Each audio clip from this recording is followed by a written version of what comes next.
Dropped calls. BTC about to lose about 150 workers. ZNS News on the story.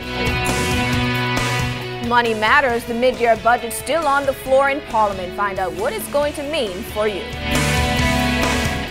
Ash Wednesday. Christians start a period of introspection on the journey to Easter. The Bahamas Tonight, the National Report starts now. Now in HD.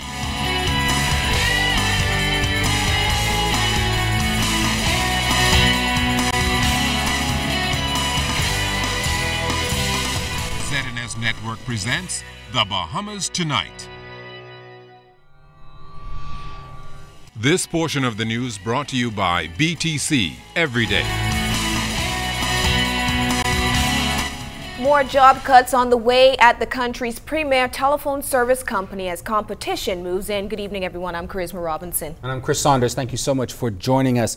Job losses are looming at the BTC as it prepares for the latest round of layoffs. Cleopatra Murphy spoke with BCPOU President Bernard Evans, who says this news came as a surprise. Bahamas Communications and Public Officers Union President Bernard Evans says 150 to 200 people will soon be out of a job as BTC prepares to downsize its workforce. Evans said company officials notified him on Tuesday during negotiations for employees' industrial agreement.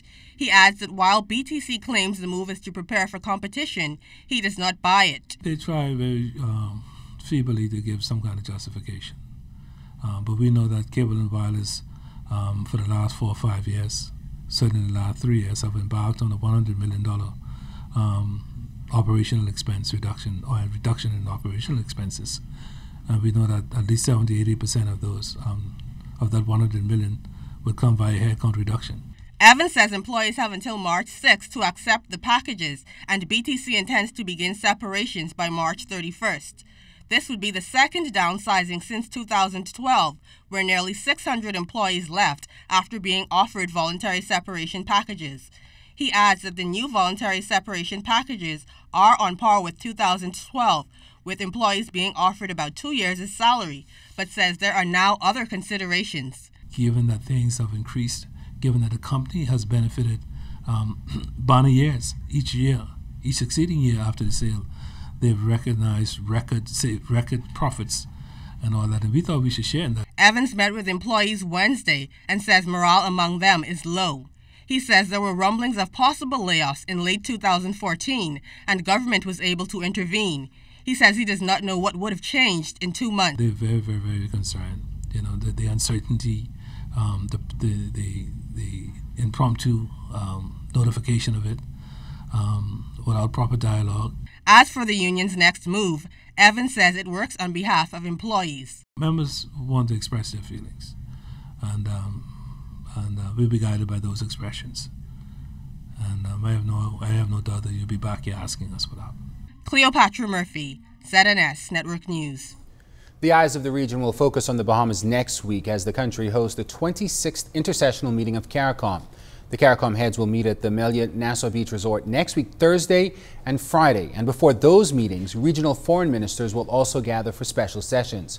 In his portfolio as CARICOM chairman, the Prime Minister, the Right Honorable Perry Christie, revealed some of the items on the meeting's agenda. They include the need to leverage CARICOM's human, cultural and natural assets for economic development throughout the region, regional security, particularly in light of ISIS, immigration reform, financing, and the composition of the Marijuana Commission, relations with the Dominican Republic, among other issues that are expected to be discussed. The Prime Minister also asked that all Bahamians extend that unique and special Bahamian hospitality in welcoming the heads of government to the Bahamas next week.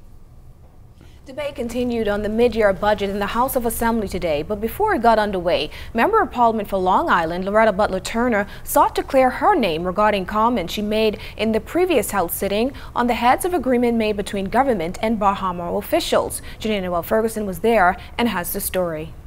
MP for Long Island, Loretta Butler Turner, through her attempt to lay on the table of the House of Assembly the heads of agreement between the government and Bahamar, met harsh opposition from the government, who questioned her motives.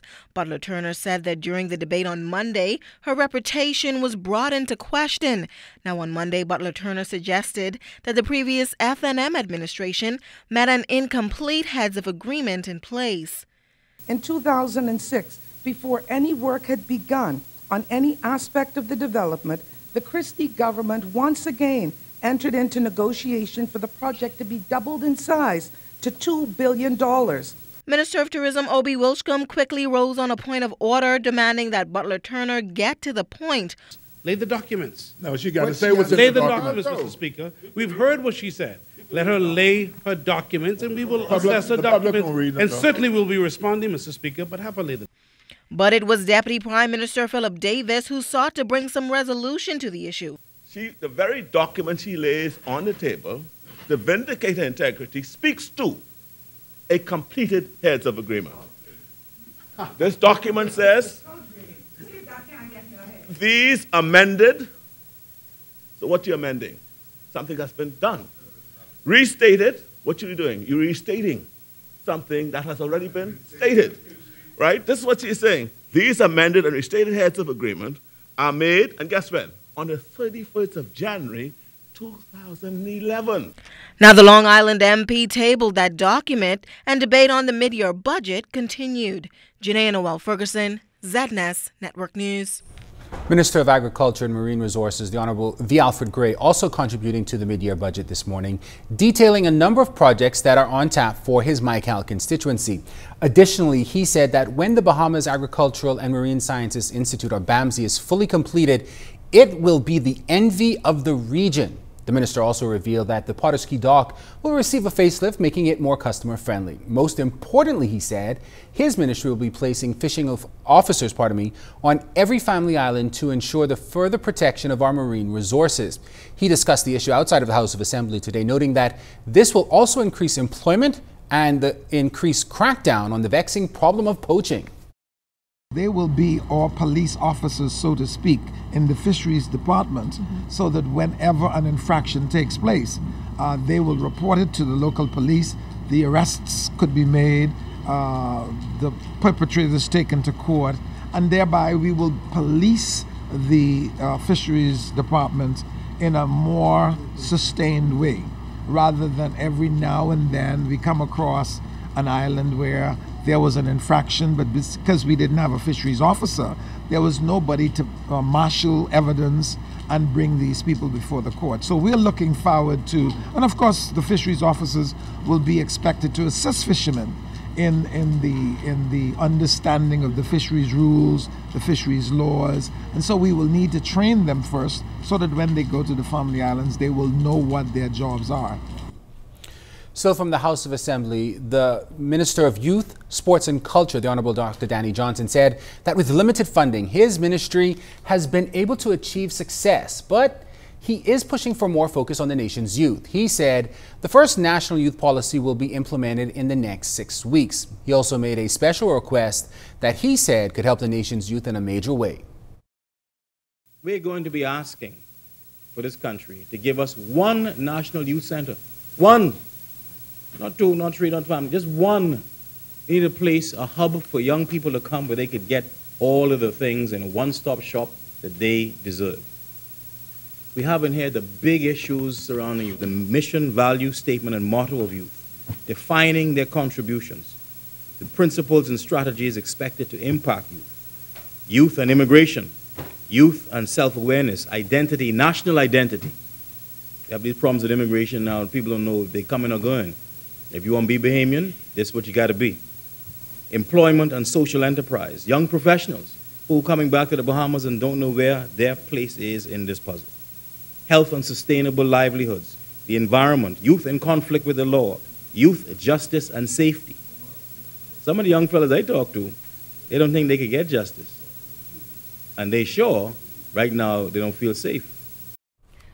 Senators also met today. They had the second reading of a bill amending the Electricity Act and a bill for an act to establish a tripartite forum on labor and industrial relations. These bills are being debated at the same time. Senate Government Leader Allison Maynard Gibson moved the bills. She says the passing of the Electricity Amendment Bill will enable the Bahamas Electricity Corporation to move into the 21st century. Senator Gibson says renewable energy just makes good sense. While Free National Movement senators support the legislation, Senator Kwesi Thompson is of the view that government is duplicitous. He says on one hand, government says is trying to reduce electricity costs, and on the other hand, has raised the cost of electricity by applying value-added tax. As for the tripartite bill, all of the senators agree that this piece of legislation bodes well for the country. Meantime, senators also used the occasion to extend best wishes to former Free National Movement Senator Heather Hunt, who has asked to resign last month. Coming up, a hero's honor. A fallen police officer is remembered today. Action heats up at Hugh Campbell. This segment of the news is brought to you by Shell Quality Fuels.